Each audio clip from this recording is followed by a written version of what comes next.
So Glenn Felty, we all know Glenn. He has become nationally recognized as essentially a speaker of this magnitude. So with that, I'd like to introduce Glenn Felty. He's the founder and State Solar Incorporated. He's going to be speaking about 5 steps to bulletproof your mindset.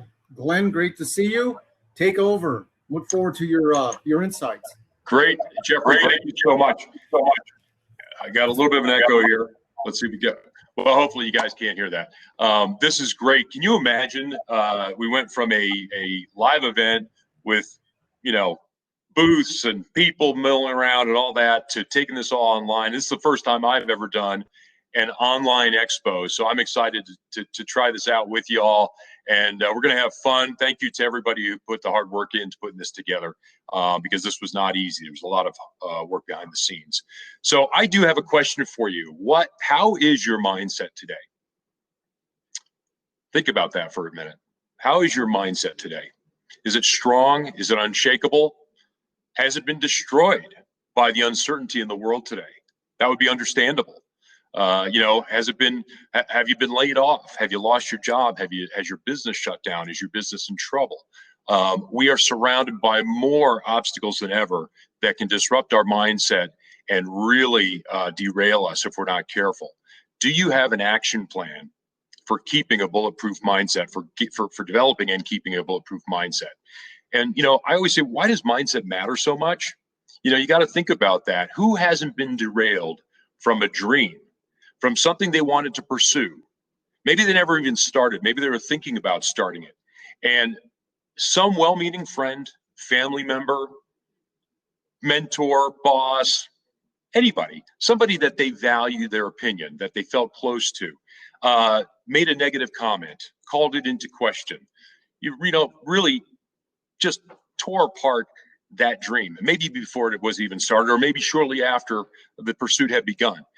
We've all been there.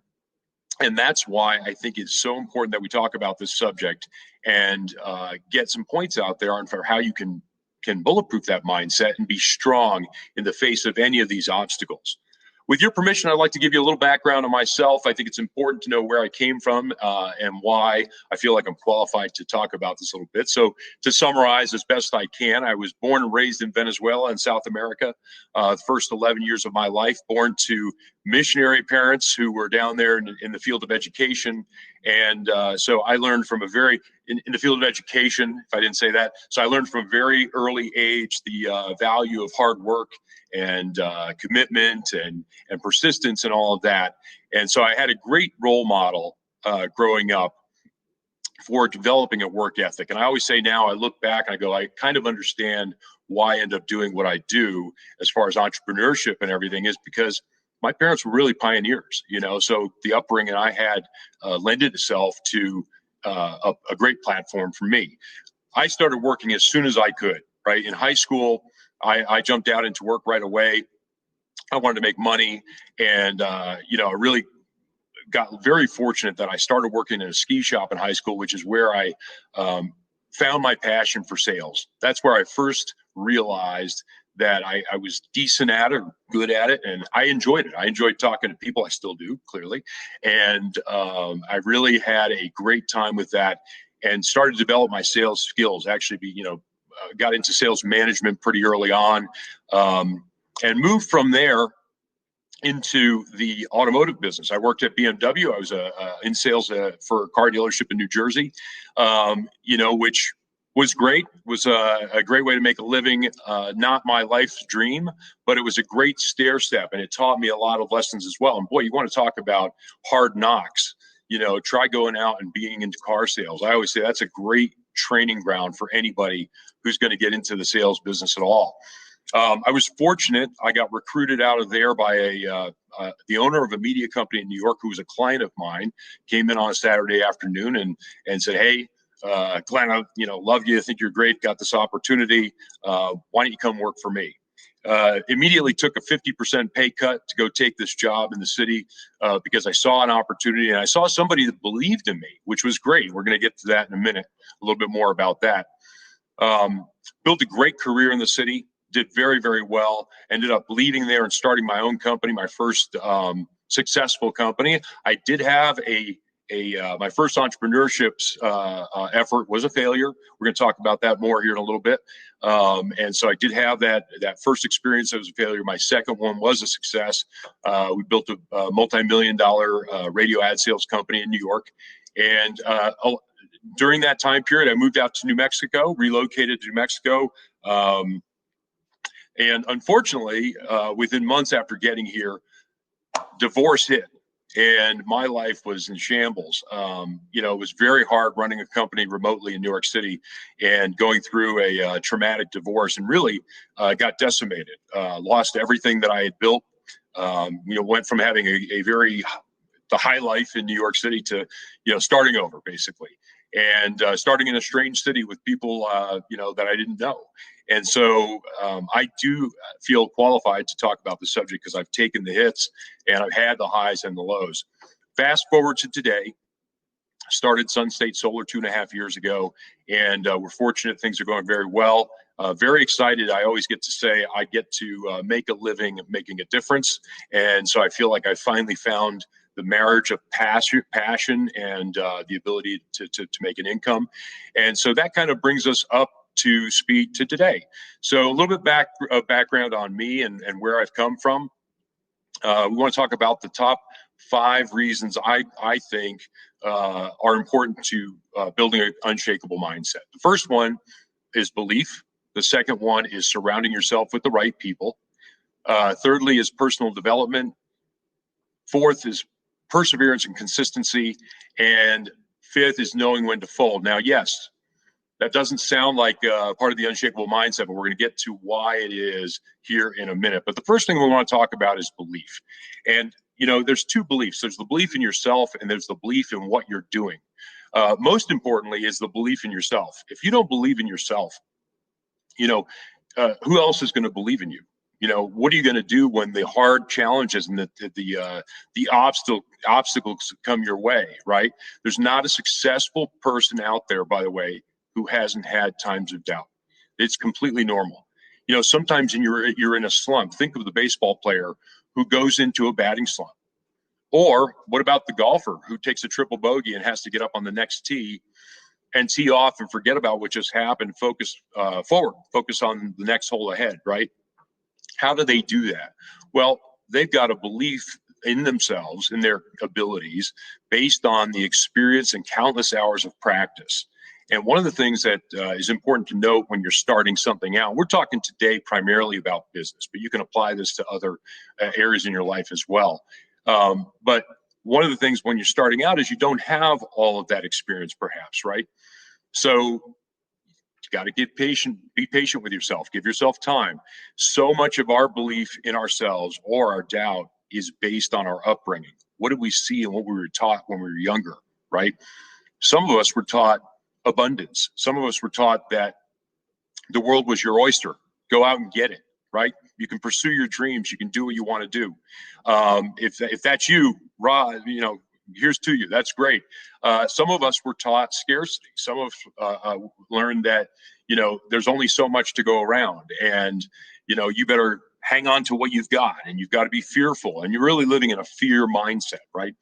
So if you were brought up in that environment, you've got to work extra hard to turn that mindset around and to build belief, self-belief, to have success. I love, there's a couple of tips here. I love what Napoleon Hill says in his book, Outwitting the Devil.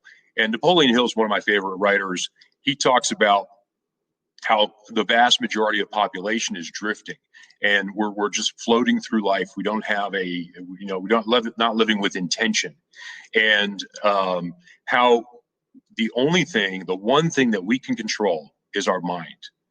Guys, everything's going crazy around us now, right? There's so much that's out of our control, so much uncertainty, and there's not a lot we can do about that, but we can control our minds. We can control what we think, how we respond and all that kind of stuff. So number 1 is control your mind. Number 2 is change your self-talk. This is huge. Listen, when I was younger, I was the worst in this category. I was so hard on myself. I would, use golf as an example. I would, if I hit a bad golf shot, man, you suck, out loud. And by the way, the worst thing you could do is talk to yourself in negative self-talk out loud, right? That just reinforces it. So, some of us need to get captive our thoughts about ourselves and how we're talking to ourselves. Change your self-talk. Number 3 is change your filter. Look for positive references instead of negative references. Too often we allow the wrong stuff in, and that allows a negative effect on our beliefs about ourselves as well.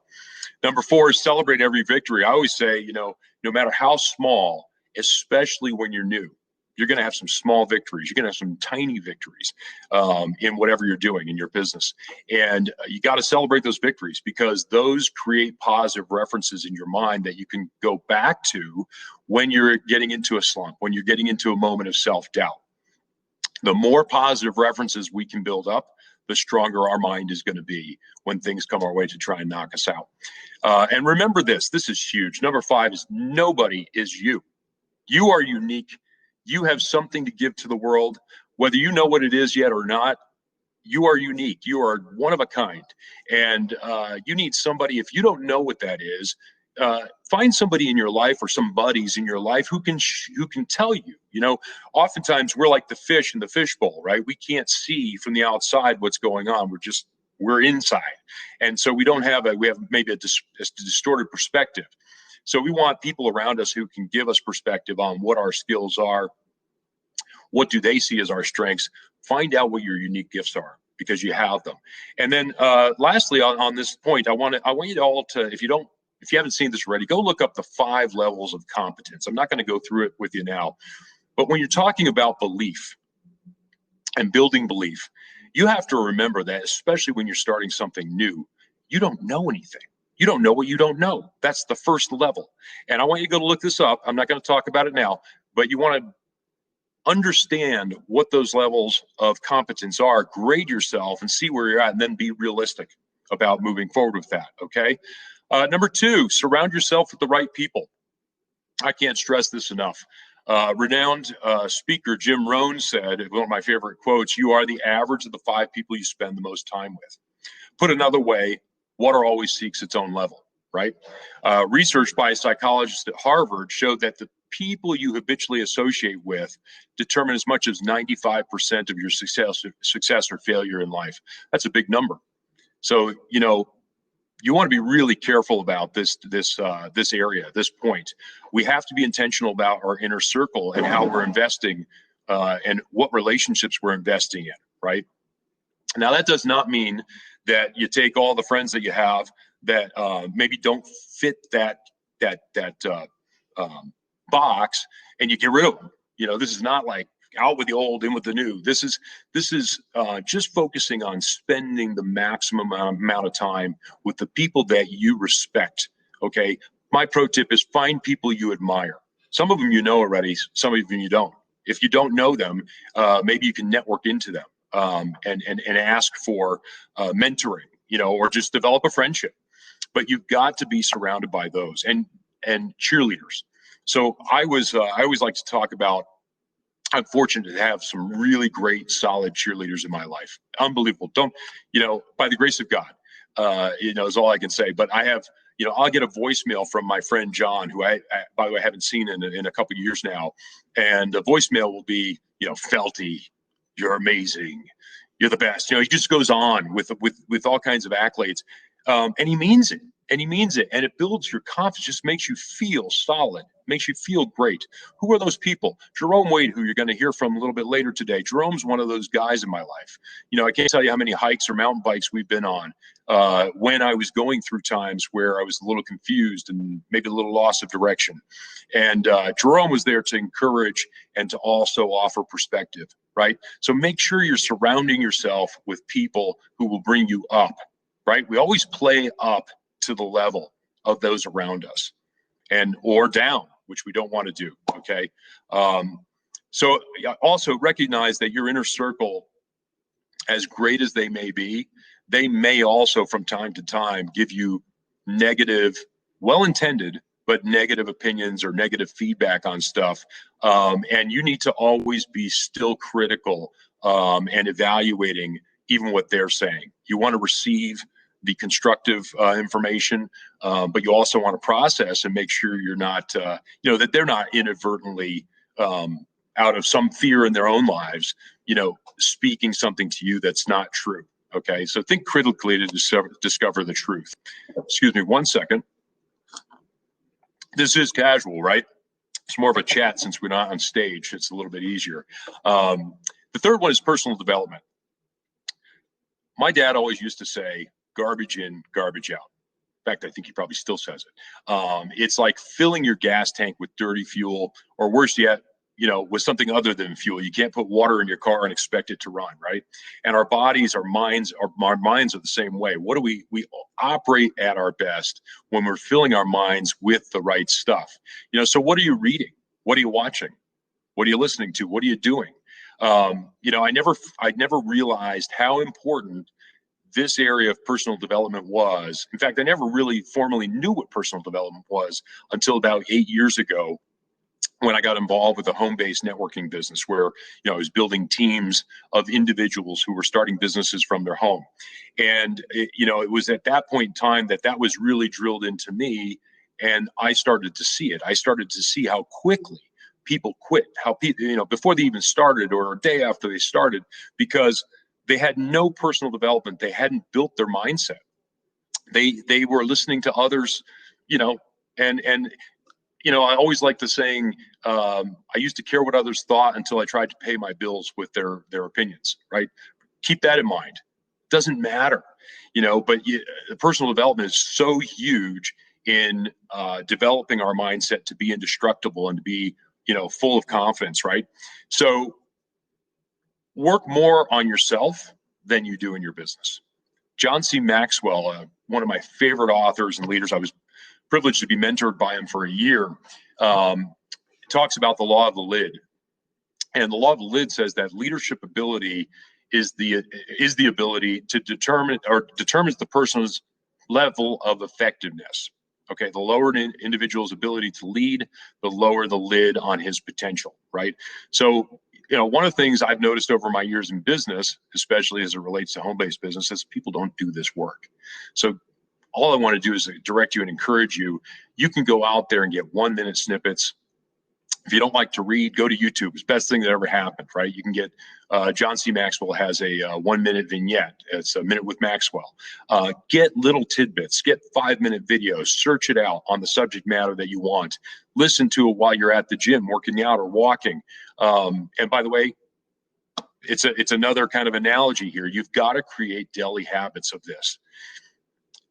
Like going to the gym, you can't go to the gym once a week, once a month, and expect results, right? You can't go to the gym on Saturday and work out for 5 hours and then take the rest of the week off.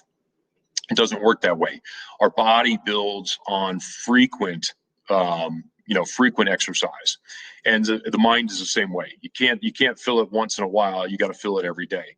So, for me, one of the habits that I have is getting up in the morning and going outside with my coffee and sitting there and just focusing and being quiet and reflecting in prayer and meditation, thinking about things for an hour, a half hour, whatever it takes. And maybe I'll look up a video of some inspiration for the day. But whatever it is for you, create a habit that's daily that can help you with your personal development. Number 4 is perseverance and consistency. I've never seen anyone develop great, predictable success without these two characteristics. You do have to set the right expectation. There's no such thing as overnight success, or if there is, it's extremely rare. At the end of the day, we don't hear about success stories until they're success stories, right? And we don't know often what the backdrop is, the years and years and years, and maybe decades of hard work and learning and grinding and education that it took to get to that point where, boom, now you got an overnight success. And so we sit there and sometimes we measure ourselves in the wrong way. And it can get us down. It does it for me. I'm building a new company, a young company now. And there are times when I really have to get myself in check and go, it's not about how fast that company's moving or why did they get there so quickly. We're running our own race. And you know what? That's okay, because We're doing fine, right? And you might be in the same boat. You might be doing something that's not moving as fast as you want. You're doing everything you can. But, you know, at the end of the day, again, don't measure yourself against others. Just be consistent and, you know, do it over and over again. So how do you develop perseverance and consistency, you might ask? And I said, you know, the first thing is make sure that your goal is valid, right? What you're doing, does it work? Does it work? So let's take a network marketing company or a you know, home-based business. If something's been built that's happening and it's working, or rather working already, and other people are doing it and having success, then it works. Then you can do it too. Okay, so it's valid. You just have to go do the work. If you started a business, a solar company, and you know, you may have to put your twist on it, but it's working out there, it actually exists and other people are doing it, then it works.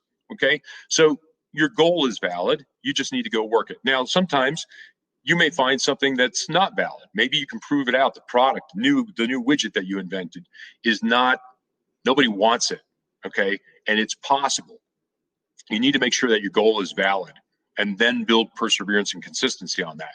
Number two is recall the wins and past successes.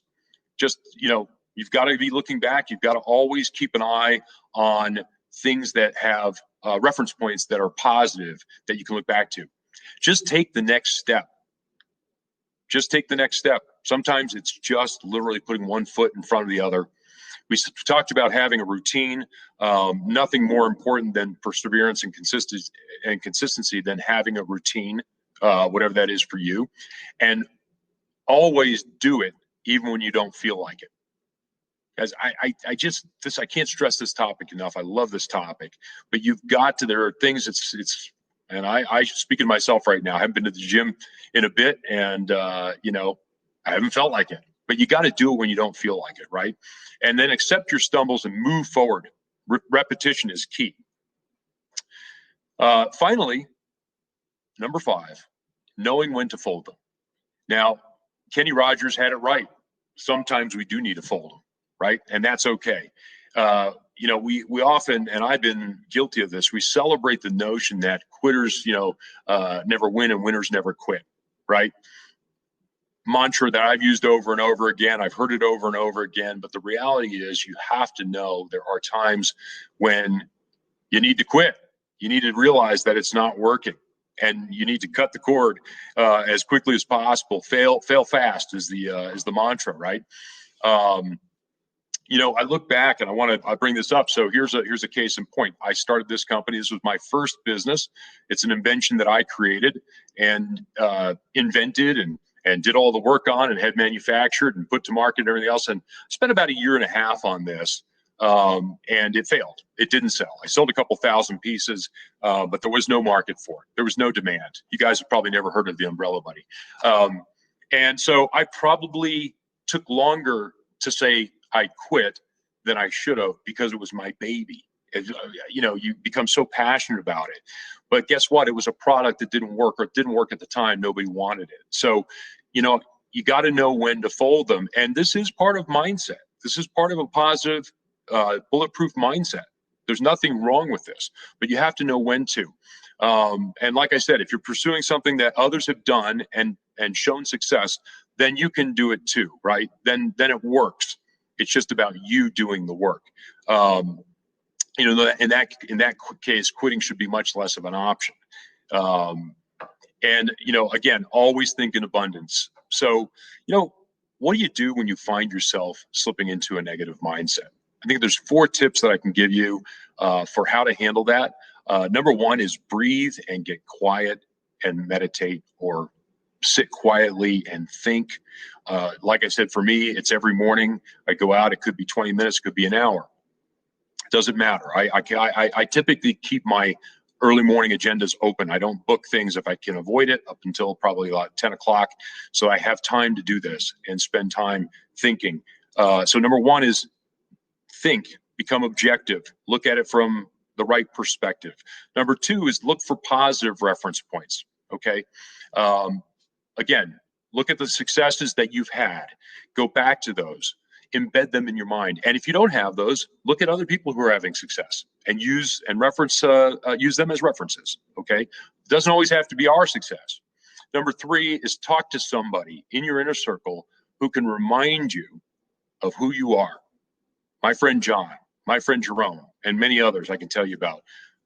Who are those people that can remind you that you're the man, you're the woman, you can do it, and give you that confidence. And number 4 is focus on the very next thing that will move you forward. Okay. You got to keep those feet moving, and you know, the ball in motion stays in motion. It's that kind of thing, you know, and it's much harder to start once you stop than it is to keep going.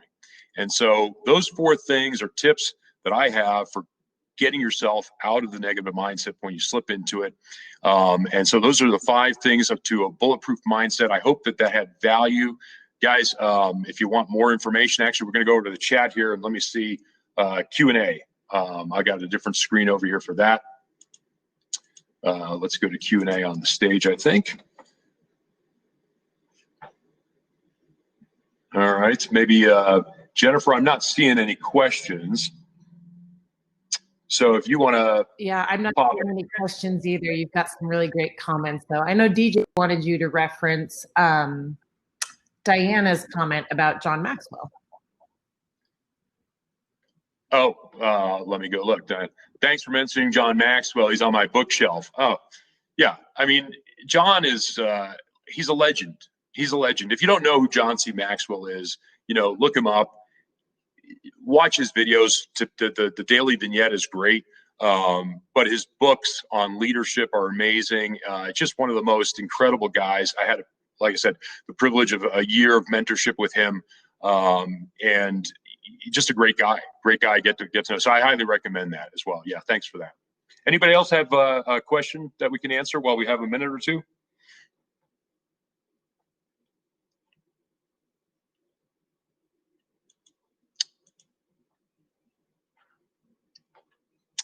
Let's see. Well, thank you. Yeah, I'm looking at the side screen here where the commentary is going on. Thank you for the compliments. I am passionate. Thank you, Jason. I am. You got that right. Anything, you know, worth doing is worth doing with passion. So let's see. One step, Dina Crane, one step that helped you most during COVID.